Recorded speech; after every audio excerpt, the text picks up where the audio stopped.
পাকিস্তানের করাচি বন্দর থেকে পণ্য ভর্তি কন্টেইনারবাহী সেই জাহাজ আবারও আসছে চট্টগ্রাম বন্দরে। তবে এবার দ্বিগুণ পণ্য নিয়ে শুক্রবার সন্ধ্যার দিকে চট্টগ্রাম বন্দর জেটিতে ভিড়ার কথা রয়েছে বললেন বন্দর সচিব।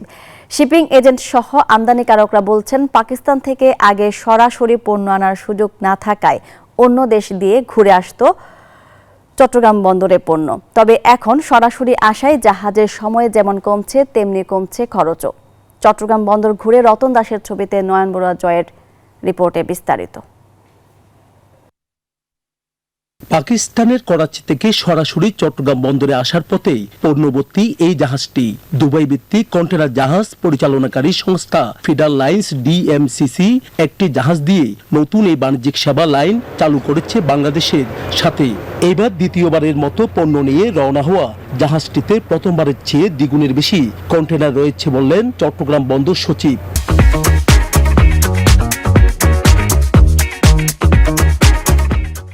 শুক্রবার সন্ধ্যার মধ্যে চট্টগ্রাম বন্দর জেটিতে ভিড়বে জাহাজটি।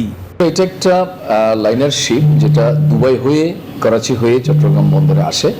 এটা কিছুদিন আগে এসেছিল, এখন আরেকটা শিডিউল আছে, এটা আগামীকাল বিকালে বার্দিং নিতে পারে। তো গতবার আসছিল মাত্র 328 বক্স নিয়ে, এইবার সেটা প্রায় ডাবল বক্স, এখানে প্রায় 780 বক্স নিয়ে আসছে এবার। গত নভেম্বরের দ্বিতীয় সপ্তাহে পাকিস্তানের করাচি বন্দরের সঙ্গে চট্টগ্রামে সরাসরি কন্টেনার জাহাজ যোগাযোগ চালু হয়। এবার জাহাজটিতে সম্ভাব্য 825 একক কন্টেনার রয়েছে, যা গতবারের চেয়ে দ্বিগুণ। রয়েছে পোশাক শিল্পের কাঁচামাল, ফেব্রিক্স, কেমিক্যাল, ভোগ্যপণ্য সহ নানা পণ্য। আগে যেভাবে হতো যে বিভিন্ন ট্রান্সশিপমেন্ট পোর্টের মাধ্যমে এগুলো আসতো, ফলে এটাতে 4-5 দিন অতিরিক্ত সময় লেগে যেত। এখন সেই সময়টা লাগছে না, এটা সরাসরি আসার কারণে আমরা আমাদের আমদানিকারকরা খুবই দ্রুত তাদের পণ্য পাচ্ছে। শিপিং এজেন্ট ও ব্যবসায়ীরা বলছেন, করাচির সাথে বাংলাদেশের পণ্য আনার সুযোগ হওয়ায় আমদানিকারকদের পাকিস্তান থেকে পণ্য আনার আগ্রহ বেড়েছে। সময় যদি কমে যায় স্বাভাবিকভাবেই কিন্তু আপনার জাহাজের ভাড়া কমে যাবে, আর জাহাজের ভাড়া কমে যাওয়া মানে সেটি আমদানি পণ্যের উপরে কিন্তু একটি ভালো প্রভাব পড়বে। মধ্যপ্রাচ্যের শহর দুবাই থেকে করাচি মুন্দ্রা পোর্ট টাচ করে চট্টগ্রাম বন্দরে আসবে।